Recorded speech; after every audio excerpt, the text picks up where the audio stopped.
Hello and welcome to TAL Radio. At TAL, we connect those who are willing to give to those who are in need. And as I always say, giving is not an easy thing. In fact, receiving also becomes a little difficult sometimes if you are not able to understand the context and the concept. So, as usual, you are listening to a beautiful and watching to a beautiful series called Mindfulness. And when I talk about mindfulness, there's just one person who's so mindful in my life, at least for the past, I would say, 2, 3 months, Dr. Sampath. Because he's the one who's been guiding us and navigating us through this beautiful series called Mindfulness. So, Dr. Sampath, welcome to Tal Radio. Thank you. As always, it's energizing to be with the listeners.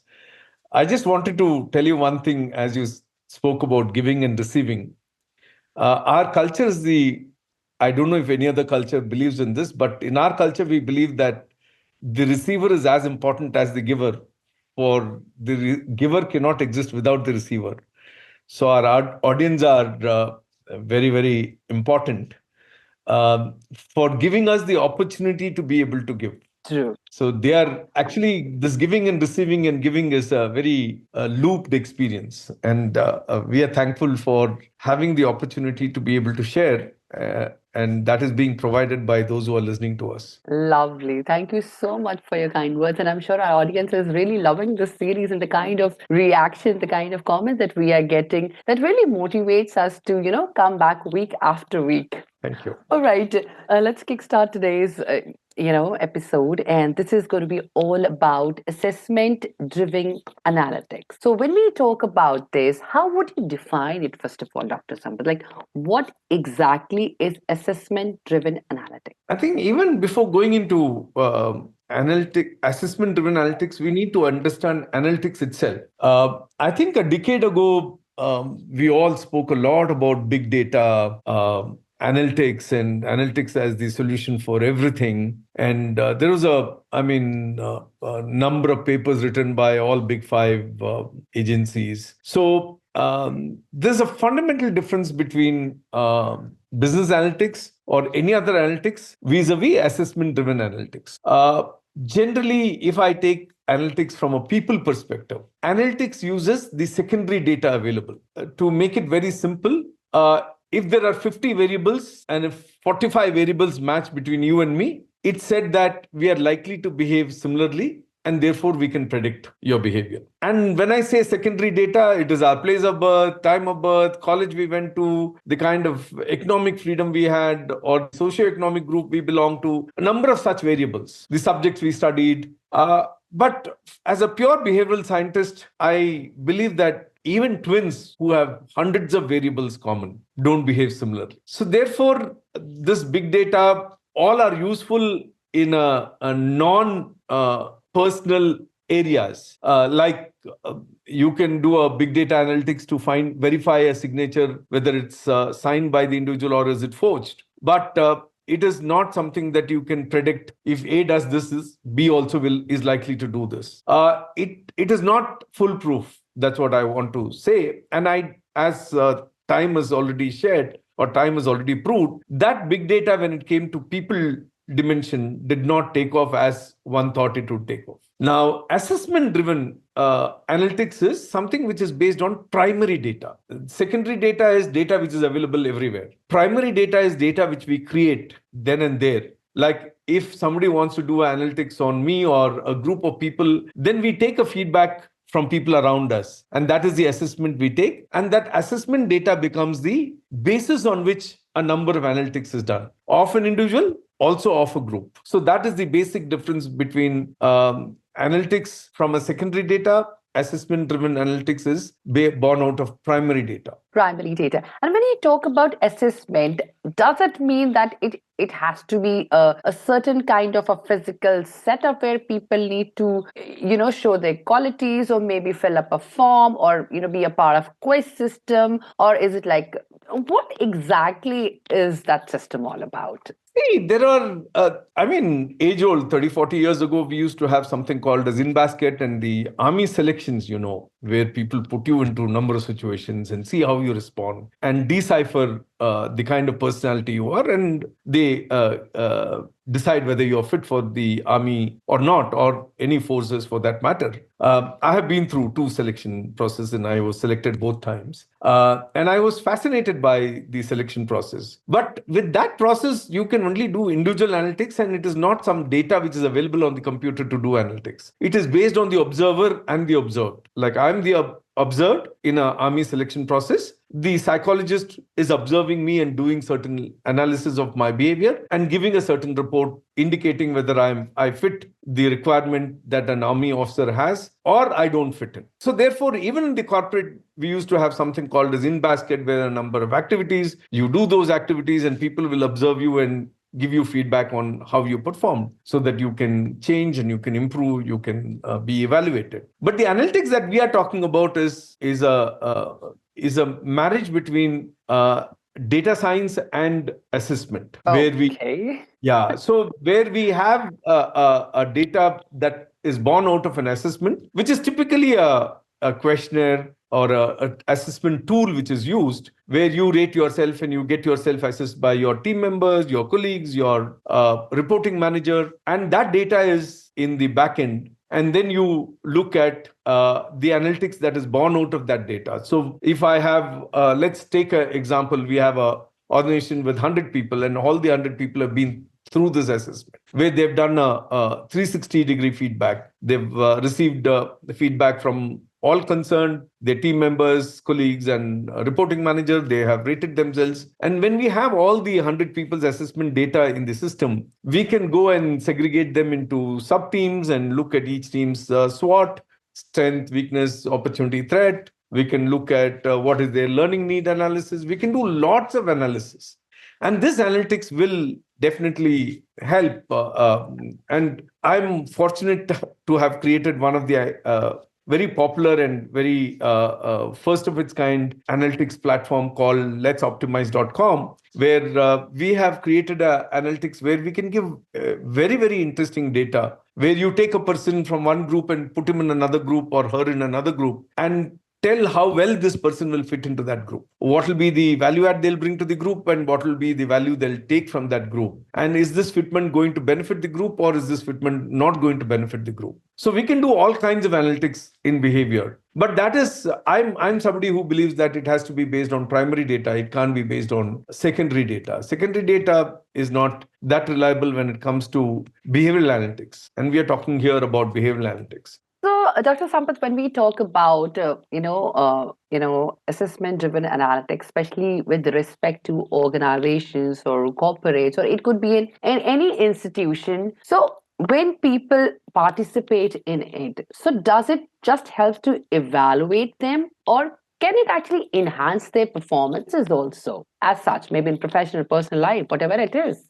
All these assessments, there are many assessments like MBTI, there are many, many more, Strength Finder, and all kinds of assessments. We have created a leadership orientation instrument, which is our own assessment. And all these assessments are intended for development purpose, which means to help a person understand why they do what they do, and is there a way that they can change if they find certain behaviors of theirs are dysfunctional when it comes to performing their roles in professional and personal life. And how do you use this data to help them overcome their shortcomings? So any good tool should provide us a very good diagnostic about the person. It's like you go and do your blood check, and your blood check gives you all the parameters and you know what you need to do. So is a behavioral assessment tool, which gives you certain indications on what is working with you and what is not working with you, and how you need to work on certain areas so that you become a better person. Having said that, when it comes to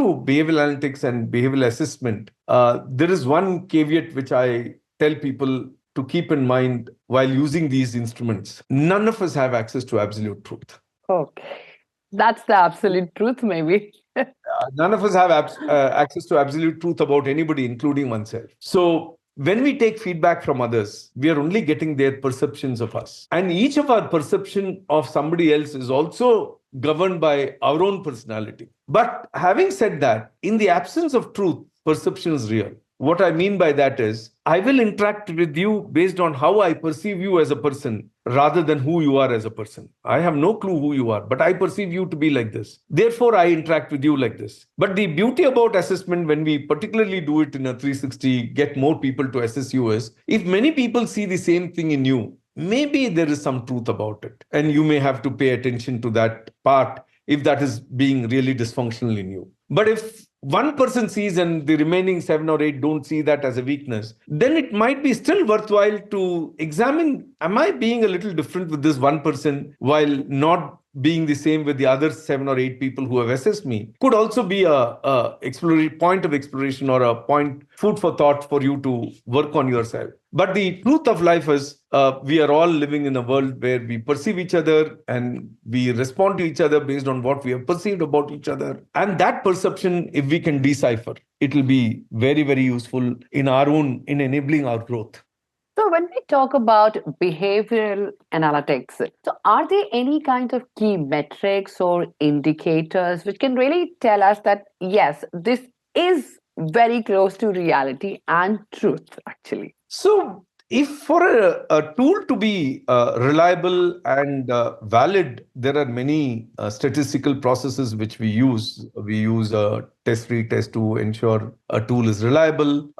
Today, a lot of computer-based softwares are available to check the validity and reliability of your tool. And most of the tools, I've run my tool through all these stringent processes, because when we try to assess somebody, we are playing with the emotion and personality of a person, and we are trying to cast them into being somebody based on what we are assessing them in. So for me, assessment is a very serious process, and a lot of attention has to be paid on the tool that is being used to assess people.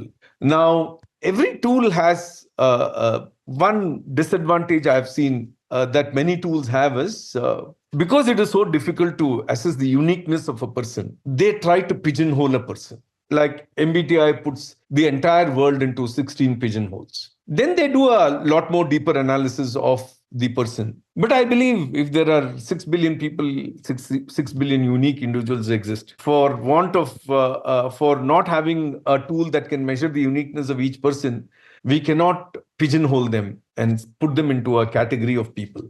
So this has been one of the weaknesses of assessment tools. But very interestingly, the tool that I have developed 35 years ago, I can proudly say, though we have used the tool with more than 500,000 people, I'm yet to come across two identical people. Each one is unique. We have not got the same scores for any two individual till today. So it measures the uniqueness of a person and tells that person why whatever is happening with that person is happening the way it is happening. And this tool measures 5 critical dimensions of a person, which are very relevant for any individual in any context, be it in the corporate organizational context or personal social context. It is valid. One of the orientation this tool measures is achievement orientation, ability to set goals and achieve results. The second thing that it measures is relationship orientation, ability to build and sustain healthy relationships. The third thing it measures is ability to influence people and events to move in the direction one wants, which is the leadership orientation. The fourth dimension it measures is ability to learn and apply one's learning in real life context, which is the learning orientation. And the fifth thing that it measures is ability to give feedback and nurture people and ideas, which is nurturing orientation. So I believe these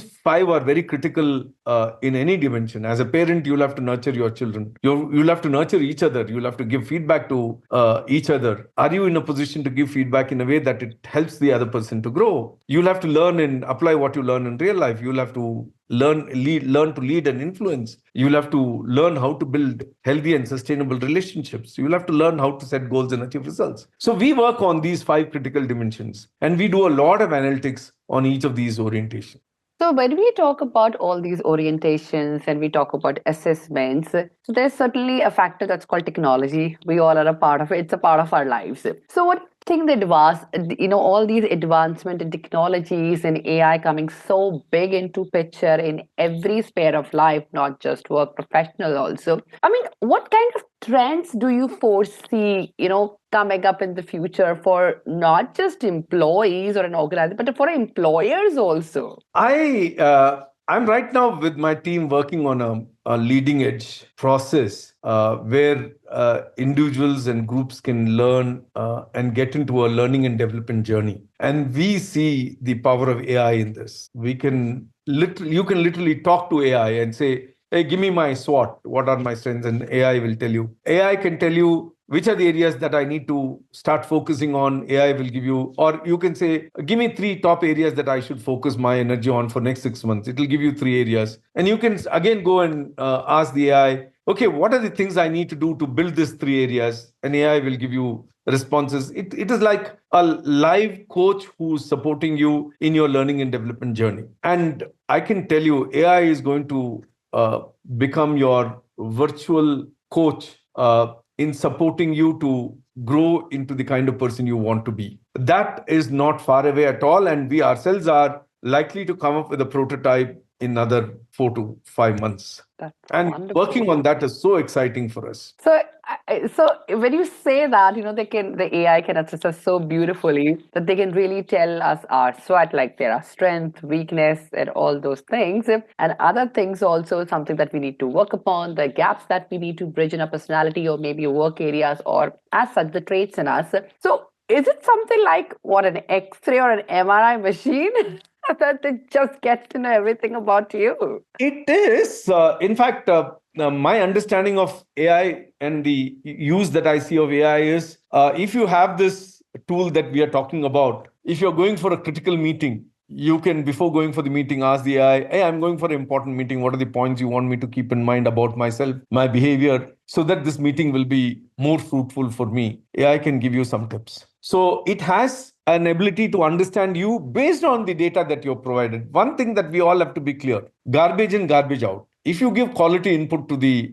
machine, it will give you quality output. So therefore, the assessment process, the tool that you use, the data that you gather, all these are very critical for you to get very, very reliable inputs from AI for you to be able to do whatever you're doing better. It's like the command needs to be so clear that the AI really understand what it needs to do. Not just the command, the data that it is going to use to be able to give you that feedback should also be rich. Got If it. that data is not rich enough, then AI will make mistakes in giving you feedback. It is just like if the diet is not nutritious, how do you expect the child to be healthy? Exactly, at one level. And when it comes to particularly behavioral analytics, it's such a difficult area to have a very strong, valid data. So, therefore, a lot of effort has to go into ensuring that what you have is what is valid enough and strong enough to be able to draw conclusions which will help the individual to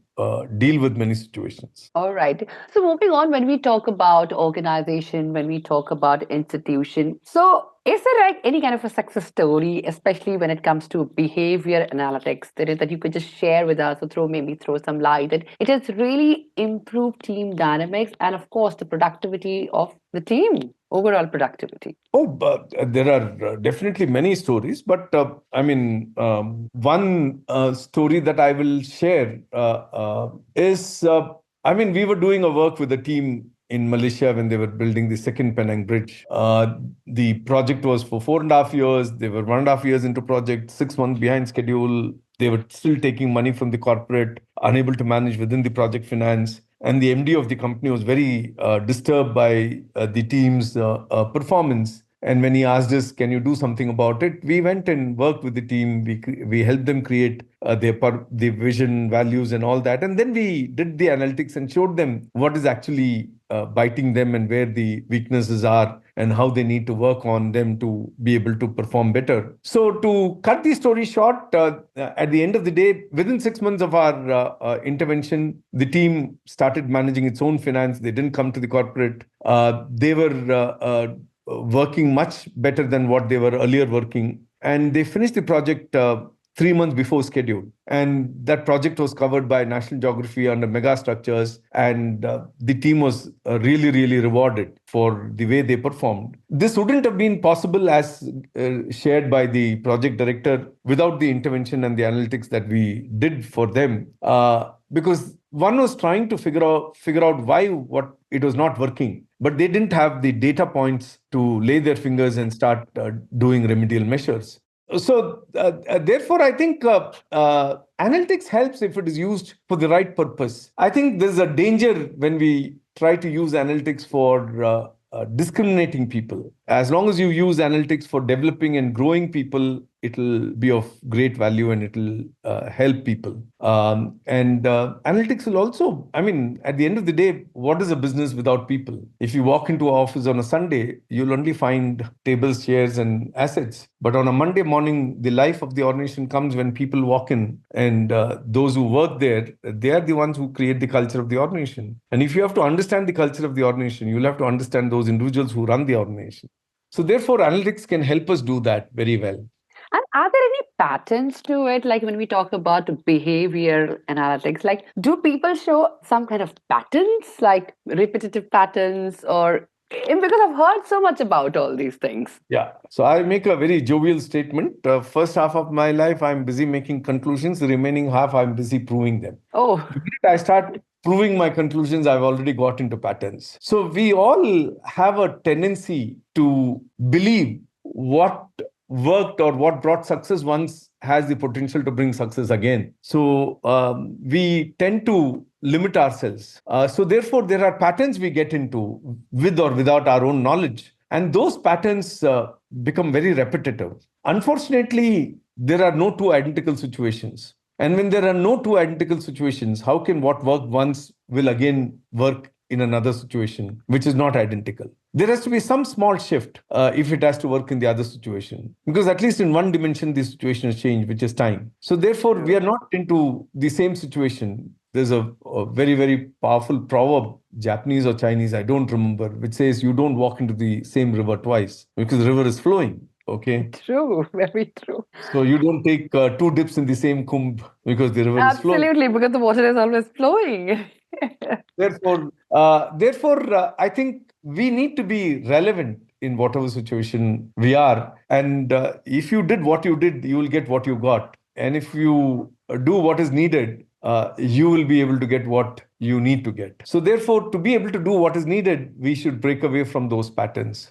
Yeah, absolutely. We should break away from those patterns because, as you said, irrespective any other thing changes or not, there's one thing that has changed, that is time. Right. So that means with that, a lot of dimensions in life have actually changed. Probably, probably you are not able to notice it or recognize it, basically. Therefore, it is so critical for us to be aware of our patterns and break. I'm not saying all patterns are dysfunctional. There are some patterns which are dysfunctional. To me, any pattern has the potential to become dysfunctional at some point of time. We should have the childlike mind, which is open, curious, willing to learn, seeing everything new. I tell this joke when a new employee comes, the first few weeks, he or she is very alert, trying to look at everything. And after a couple of weeks, people ask, "Are you settled?" And the new employee, if he or she says, "Yes, I'm settled," it means now I have understood, I know how to respond to people and situations here without having to think. That settling is dangerous for anybody. I think you need to respond to every situation, giving it its due respect and what it demands if you have to be successful.